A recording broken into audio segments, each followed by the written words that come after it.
There's a lot of film. League of these films as well. Can you talk a little bit about that process? Because I think it's become a bigger and bigger part of this business in recent years.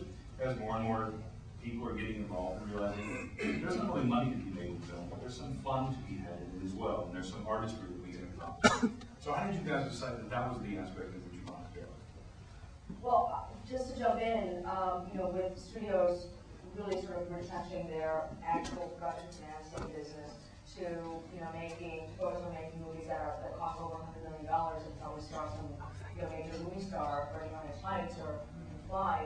A lot of the really interesting movies with artistic merit from a distinctive filmmaker's voice are being made outside of the studio system now. And with the emergence of hedge funds and independent equity out there, it's a really unique opportunity for new filmmakers to emerge, for packaging agents to help guide the process, and producers to get more movies made. And it sort of expands the field, the distribution field a little bit, so that Aiden can see more movies that he loves, and more opportunity for those movies to be seen by the general public. Right. Okay. Well, it's interesting, this panel, because I wear two very distinct hats. I specialize in getting incredibly interesting people, or not as interesting, but like real estate magnates to clothing magnates to billionaires and millionaires, different people I work with, individuals in raising equity financing for slates of films. I'm about to start my next 6-picture slate, and I've just finished it. And so I really put all that financing together, but I will tell you, people like Vic and ICM are very important to me.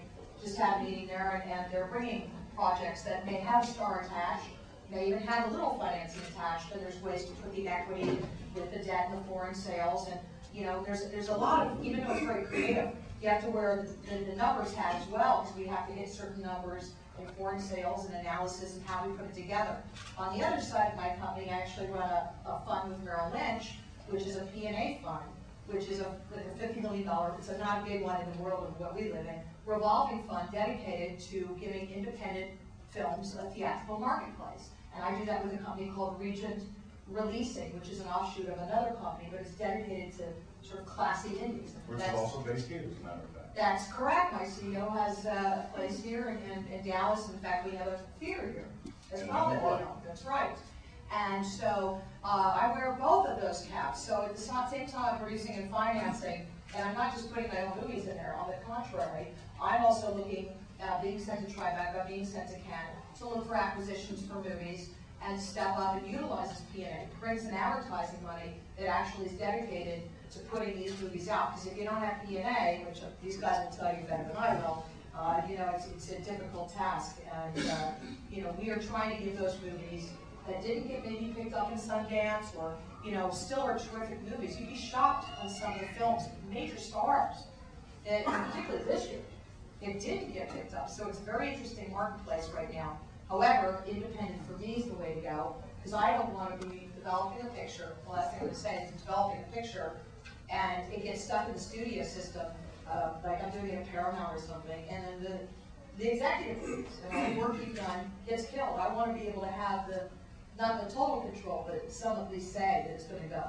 Well, isn't P&A, for all of you, isn't P&A as much the significant factor in all of this? It's not just about how much are you willing to spend on a film, but how much are you willing to promote it, and how much of your money are you willing to see in it, because your investment may not be that great, which is why movies starring Michelle Pfeiffer and Paul Rudd and Kevin Spacey and Alec Baldwin and Sarah Michelle Gellar go direct to video, because the studios go, it's just not worth sinking that much dough into it. That's a huge, the profile of the film is a huge part of the equation.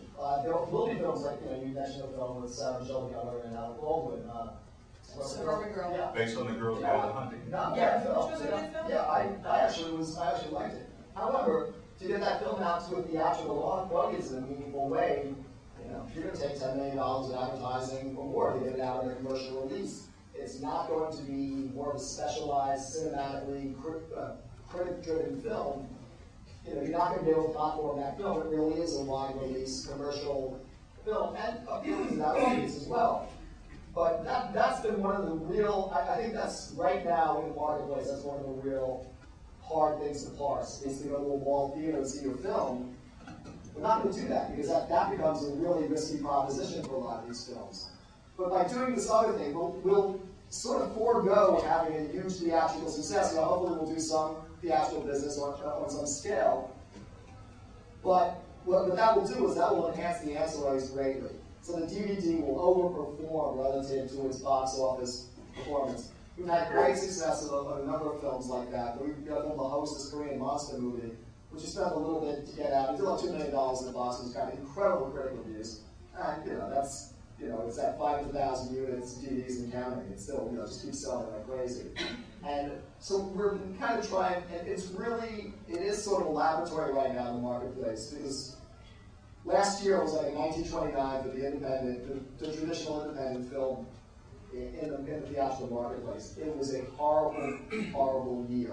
Everybody, got beat up badly. People were releasing films. Not just at the U.S. box office, but if the foreign rights are available, how much it would make internationally, certainly how much it would make in home entertainment, and then how much it would make from television, both pay cable and free TV. So that's what we estimate on one side of the ultimates. We have what we call a base case. So this is what we figure is the most likely scenario for the revenue and all those different revenue streams. Then, matched up with that is the expenses. How much it will cost in P&A, print and advertising theatrically, how much it will cost for international expenses, et cetera, et cetera. And we look at the two numbers. That's the base case. Then what we do is we do a low end. In other words, in a worst case scenario, how much again will the revenue be? How much will the expenses be? And then we look thirdly at the high end. In a perfect world, in a great world, how much would the film take in revenue in all these areas, and then how much, of course, would it cost to spend to get that revenue in all those areas.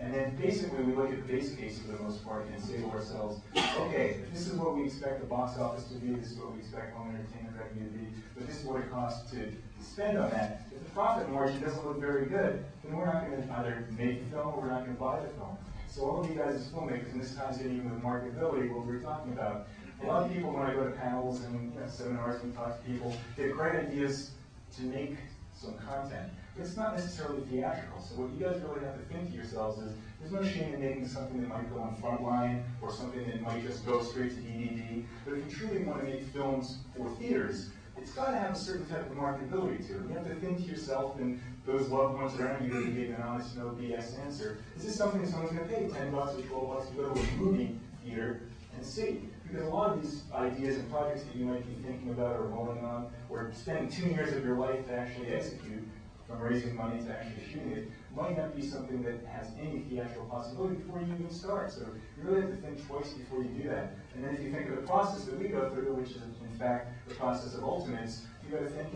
is this a film? Yeah, it's a great film, but it might only gross $1 million, and it could take $3 or $4 million to get it out there. No one's going to buy it. So you have to think of all these things as a filmmaker. You want to aggregate your films to the theatrical marketplace. Again, I emphasize theatrical because that's what we're talking about here. I think everyone here is trying to figure out how movies actually end up in theaters at this point, because it sounds like it's such an enormous series of flaming hoops through which they have to jump to get their films in there. When you guys sit there and talk amongst yourself, and you all have relationships as well, you have relationships with the studios, and you guys have mutual relationships. The paradigm is changing dramatically. Do you find that there will be a point at which theatrical will stop being an option for so many people who 10, 20, 30 years ago, it would have been inevitable?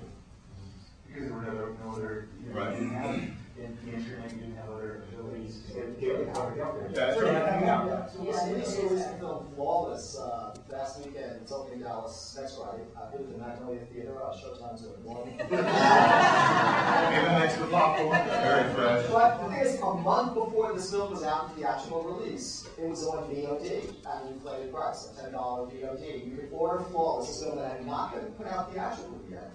And we're starting to be more, in my opinion, big stars. And really, we looked at it and we were kind of surprised it was still available. We got a very modest purchase price. And to give it a traditional commercial release would have been tens of millions of dollars in marketing.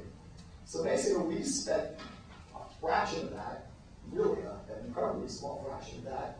We had one VOD for the month before, which the strange thing is there's no instant report on VOD. I waited 2 months to find out how it did, but all the anecdotal evidence is it was absolutely a smash, a sensation on VOD.